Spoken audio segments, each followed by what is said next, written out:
మన చిలకలూరిపేట నియోజకవర్గంలో వైఎస్ఆర్ కాంగ్రెస్ పార్టీ 16వ ఆవిర్భావ దినోత్సవ వేడుకల్ని మీ అందరి సమక్షంలో జరుపుకోవడం జరుగుతా ఉంది. మన నాయకుడు జగన్మోహన్ రెడ్డి గారు ఈ రాష్ట్రంలో ఉన్నటువంటి పేద ప్రజలకు అండగా ఉండాలి, పేద ప్రజల కష్టాలను తీర్చాలి అని చెప్పి ఒక గొప్ప సంకల్పంతో, ఒక గొప్ప ఆశయంతో మరి పెట్టినటువంటి పార్టీ మన వైఎస్ఆర్ కాంగ్రెస్ పార్టీ.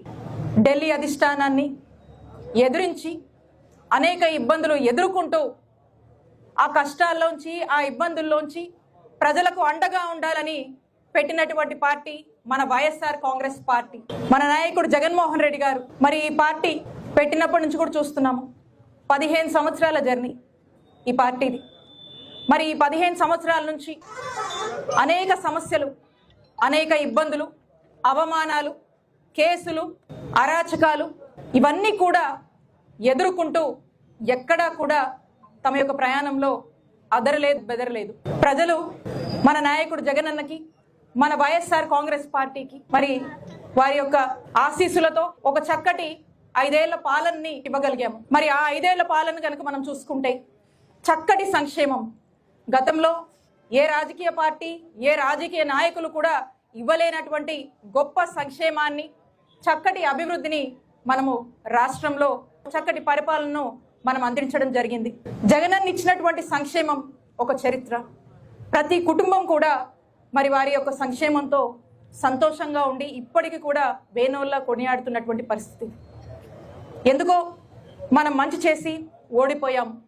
కారణం ఏదైనా సరే ఇప్పటికి కూడా ప్రతి ఒక్క కుటుంబం జగనన్న ఉంటే బాగుండు, వైఎస్ఆర్ కాంగ్రెస్ పార్టీ పాలన ఉంటే బాగుండు అని చెప్పి అందరూ కూడా మాట్లాడడం మనం చూస్తూ ఉన్నాం. మంచి చేసి ఓడిపోయారు, ఎందుకు ఇలా జరిగిందో అని చెప్పి ప్రతి ఒక్కరూ కూడా ఇప్పటికీ ఈ రోజుకి కూడా గుర్తు చేస్తూ మళ్ళా మంచి రోజులు వస్తాయి, జగనన్నకి, వైఎస్ఆర్ కాంగ్రెస్ పార్టీకి మంచి రోజులు వస్తాయి, దేవుడు ఉన్నాడు అని చెప్పి ప్రతి ఒక్కరూ ధైర్యం ఇస్తూ మరి పెద్ద ఎత్తున వైఎస్ఆర్ కాంగ్రెస్ పార్టీకి అండగా, మద్దతుగా తెలియజేసుకున్నటువంటి పరిస్థితులు మనం చూస్తూ ఉన్నాము.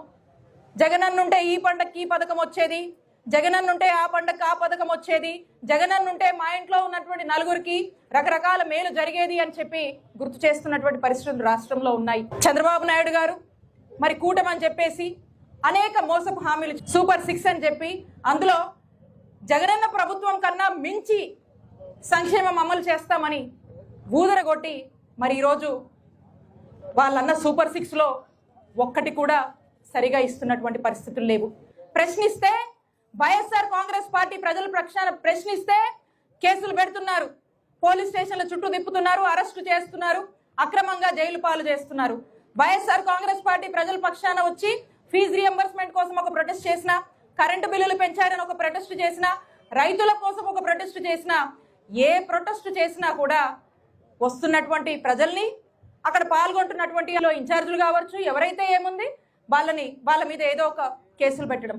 ఆఖరికి మనం చూసాము ఈ కల్తీ లడ్డు వ్యవహారంలో కూడా వెంకటేశ్వర స్వామి గుడికి వెళ్ళి ఆ వెంకటేశ్వర స్వామి ఇప్పటికైనా చంద్రబాబు నాయుడు గారికి బుద్ధి రావాలి, దేవుణ్ణి రాజకీయాల్లోకి లాగొద్దు అని వెంకటేశ్వర స్వామి గుడి దర్శనం చేసుకుని వస్తే కూడా కేసులు పెట్టినటువంటి వైనంని ఈ నియోజకవర్గంలో మనం చూస్తూ ఉన్నాము.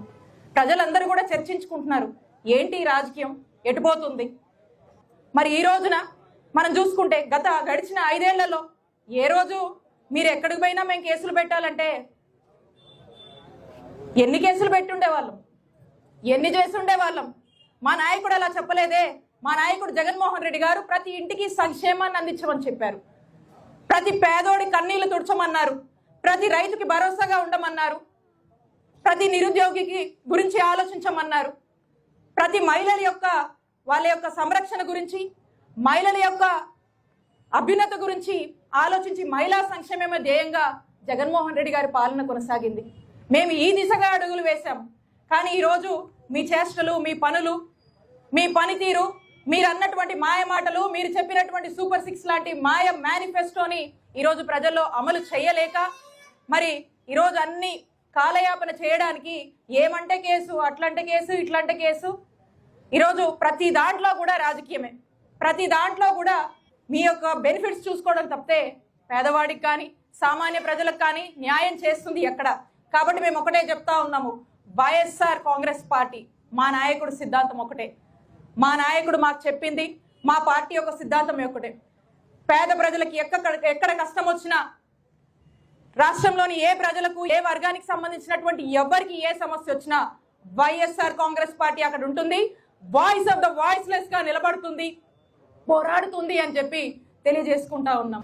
మేము ఓడినా, మేము గెలిచిన మా పార్టీ సిద్ధాంతం ఒకటే.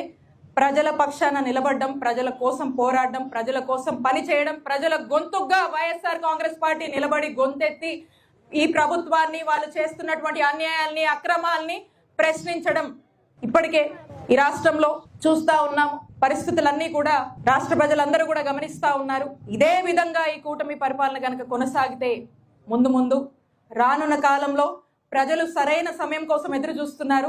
సరైన రీతిలో కూటమికి బుద్ధి చెప్పి ఇంటికి పంపించేందుకు ఎదురు చూస్తున్నారని తెలియజేసుకుంటూ ఈ కార్యక్రమానికి విచ్చేసినటువంటి అందరికీ కూడా మరొకసారి కృతజ్ఞతలు తెలియజేసుకుంటున్నాను.